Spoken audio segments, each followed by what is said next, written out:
7월 28일 월요일 아침입니다. 요한계시록 18장 9절에서 19절까지 말씀 읽고 나누겠습니다. 그와 함께 음행하고 사치하던 땅의 왕들이 그가 불타는 연기를 보고 위하여 울고 가슴을 치며 그의 고통을 무서워하여 멀리 서서 이르되 화이또다 화이또다 큰 성 견고한 성 바벨론이여 한 시간에 내 심판이 이르렀다 하리로다. 땅의 상인들이 그를 위하여 울고 애통하는 것은 다시 그들의 상품을 사는 자가 없음이라. 그 상품은 금과 은과 보석과 진주와 세마포와 자주 옷감과 비단과 붉은 옷감이요 각종 향목과 각종 상아 그릇이요 값진 나무와 구리와 철과 대리석으로 만든 각종 그릇이요 계피와 향료와 향과 향유와 유향과 포도주와 감람류와 고운 밀가루와 미리요 소와 양과 말과 수레와 종들과 사람의 영혼들이라. 바벨론아, 내 영혼이 탐하던 과일이 내게서 떠났으며 마시는 것들과 빛난 것들이 다 없어졌으니 사람들이 결코 이것들을 다시 보지 못하리로다. 바벨론으로 말미암아 치부한 이 상품의 상인들이 그의 고통을 무서워하여 멀리 서서 울고 애통하여 이르되 화이또다 화이또다 큰 성이여 세마포 옷과 자주 옷과 붉은 옷을 입고 금과 보석과 진주로 꾸민 것인데 그러한 무가 한 시간에 망하였도다. 모든 선장과 각처를 다니는 선객들과 선원들과 바다에서 일하는 자들이 멀리 서서 그가 불타는 연기를 보고 외쳐 이르되 이 큰 성과 같은 성이 어디 있느냐 하며 티끌을 자기 머리에 뿌리고 울며 애통하여 외쳐 이르되 화이또다 화이또다 이 큰 성이여 바다에서 배부리는 모든 자들이 너의 보배로운 상품으로 치부하였더니 한 시간에 망하였도다. 아멘. 오늘 본문을 이해하기 위해서는 큰 그림을 그리고 본문을 들어가야 되는데요. 큰 그림을 한번 그려볼게요. 오늘 본문은 18장 9절에서 19절입니다. 계시록은 6장에서 16장까지 일곱 인, 일곱 나팔, 일곱 대접 심판이 나오는데 가면 갈수록 심판의 강도가 세지고요. 마지막 일곱 대접 심판은 마지막 재앙입니다. 15장 1절에서 분명히 마지막 재앙이라고 하고요. 그리고 회개의 기회가 없습니다. 이전까지만 해도 회개의 기회가 있었거든요. 하지만 마지막 대접 심판에서는 회개의 기회가 주어지지 않습니다. 자, 그리고 일곱 대접 심판은 일곱 가지 대접 심판이 나오잖아요. 그런데 마지막, 그러니까 일곱 대접 심판의 마지막이 16장 17절에서 21절에 나오는 바벨론의 멸망이에요. 바벨론은 로마를 묵시문학적으로 표현하는 것이죠. 로마가 멸망할 것이라고 하는 그 말씀인데요. 이어서 나오는, 그러니까 바벨론 멸망에 대해서 언급하고 이어서 나오는 17장은 바벨론의 실체를 폭로하여서 바벨론이, 즉 로마가 내부적으로 붕괴하는 모습을 그린다면 오늘 본문이 포함된 18장은 바벨론이 하나님에 의해서 한순간에 무너지는 모습을 그립니다. 그래서 이렇게 16장부터 이렇게 이어져요. 이 흐름 속에 오늘 본문을 봐야 됩니다. 그 당시 사람들이 봤을 때 로마는 영원할 것 같았거든요. 그런데 그 로마는 잔인했고요. 횡포를 부렸는데 18장 5절에 보면 이렇게 표현하죠. 뭐라고 나오죠? 18장 5절.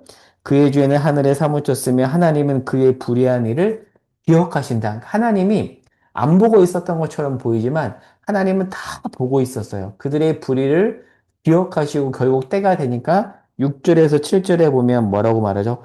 갑절이다. 갑절이나 갚겠다. 그들의 잘못된 것을 보복하겠다라는 거예요. 왜요? 하나님은 다 기억하고 있거든요. 그러자 때가 되니까 8절에 보면 그러므로 하루 동안의 그 재앙들이 이르리니 영원할 것 같았던 로마의 8절에 보면 하루 만에 갑자기 재앙이 임합니다. 왜요? 하나님은 다 보고 있었거든요. 자, 그러자 이제 오늘 본문 내용에 보면 그 재앙이 임한 하루 만에 무너지는 로마를 보면서 애통해하는 세 부류가 나오는데 먼저 9절에서 10절을 볼게요. 누가 애통하냐면 땅의 왕들이 애통해합니다. 로마가 무너지자 이들은 로마로부터 부를 얻었거든요. 이익을 누렸던 자들인데 로마가 무너지니까 그 이익이 사라져서 애통해하는 거예요. 그러니까 긍휼한 마음으로 로마의 붕괴를 보고 애통해하는 것이 아니라 자기들의 이익이 사라졌기 때문에 이들은 애통해합니다. 여기서 한 시간이라는 표현이 나오는데요. 극도의 갑작스러움을 의미합니다. 철옹성 같은 바벨론이 이렇게 급하게 한 시간 만에 무너지자 너무 놀란 것이죠. 그러면서 애통해 합니다. 그리고 이어서 11절에서 17절에 보면 상인들이 나옵니다. 그동안 이들은 로마와 무역을 하면서 금과 은, 그 밖에 비싼 제품들을 주고받으면서 사고 팔면서 이득을 보았던 자들인데요. 본문에 보면 24가지 목록이 나옵니다. 정말 무역을 많이 했던 거죠. 그리고 13절을 유심히 볼까요? 어떤 표현이 나오죠? 종들과 사람의 영혼들까지도 이들은 사고 팔았어요. 즉, 노예 매매를 했다는 거죠. 로마의 노예 제도를 언급합니다. 제가 최근에 본 로마 세계 초기 기독교 이해라는 책에 보면 이 부분에 대해서 이렇게 설명합니다. 제가 PPT에는 적어 놓지 않고 제가 읽어 드릴게요. 들어보세요. 사도 요한은 노예제도가 이끄는 당시의 경제 구조를 자세히 살펴보는 가운데 그 모든 것의 운전석에 사탄이 앉아 있음을 보았다. 그러니까 사탄이 배후에 앉아서 노예제도를 이끌어 가도록 로마를 부추겼다는 거죠. 그리고 그 사탄의 유혹에 로마가 넘어간 거죠. 그러니까 로마는 생명까지 상품화했던 거예요. 인격의 말살입니다. 자, 그리고 마지막 세 번째 18절에서 19절에 보면 바다에서 일하는 자들이 나와요. 이들은 무역으로 돈을 벌던 이들인데요. 한 시간에 망하는 로마를 보면서 탄식합니다. 19절에 보면 치부라는 단어가 나오죠. 치부는 우리가 아는 그 수치와 관련된 그게 아니라 재물을 모아 부자가 됐다는 거예요. 그러니까 왕들과 상인, 바다 선원들은 다 로마와 함께 거래하면서 이득을 보았던, 그래서 부를 쌓았던 자들인데 로마가 무너지자 탄식하죠. 왜요? 동정심 때문이 아니라 로마가 주는 이익이 사라졌기 때문에 자기들 이익 때문에 탄식하는 겁니다. 오랜 기간 이 로마가 만든 체제는 사람들을 짓밟고 그 짓밟은 위에서 이익을 누렸습니다. 인격을 말살하면서 사람을 노예로 팔았어요. 여러분, 오늘날 인신매매잖아요. 말도 안 되는 범죄죠. 그 범죄를 일상화시키면서 이들은 부를 축적했습니다.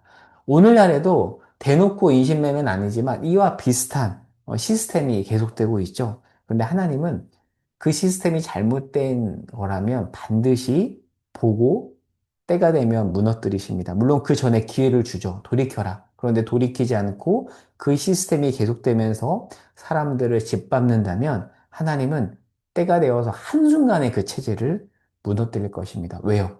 하나님 나라의 가치에 부합하지 않기 때문입니다. 오늘 말씀을 정리해 보겠습니다. 로마는요, 총체적 시스템이었고요. 그 시스템으로 수많은 주변 왕들과 상인들이 이익을 누렸습니다.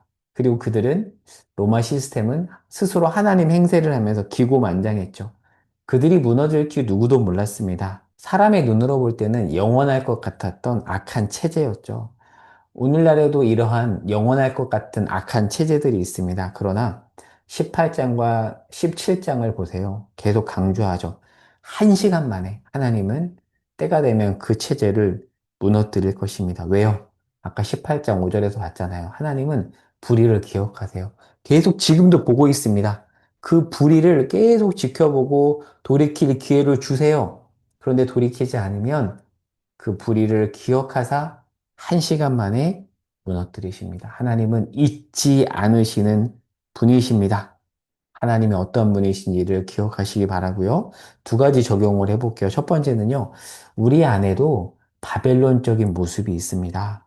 그것이 무엇인지 오늘 말씀을 통해서 돌아보면 좋겠고요. 자, 두 번째는 여러분 악의 체제가 무너지지 않는다고 절망하지 마시기 바랍니다. 하나님은 다 보고 계시고요.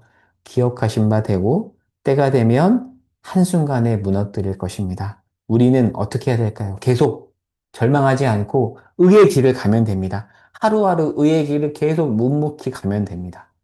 오늘 두 가지 적용을 기억하면서 기도하겠습니다. 하나님, 우리 안에 타락한 로마의 체제가 있지 않은지 말씀을 통해서 돌아봅니다. 그 부분이 있다면 주님 말씀하여 주시고 우리가 주 앞에 무릎을 꿇으며 올해는 잘못된 모습을 회개하게 하여 주시옵소서.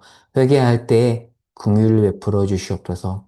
주님, 그리고 타락한 악의 체제가 계속되는 것처럼 보여도 절망하지 않고 주께서 바라시는 그 믿음의 길을 계속하여 묵묵히 걸어가겠습니다. 주님, 은혜 내려주시고 오늘도 그렇게 묵묵히 걸어가는 하루가 되기를 소망하오니 이 말씀을 하루 종일 되뇌이며 주님이 원하시는 길을 걸어가게 하옵소서. 예수님의 이름으로 기도합니다. 아멘.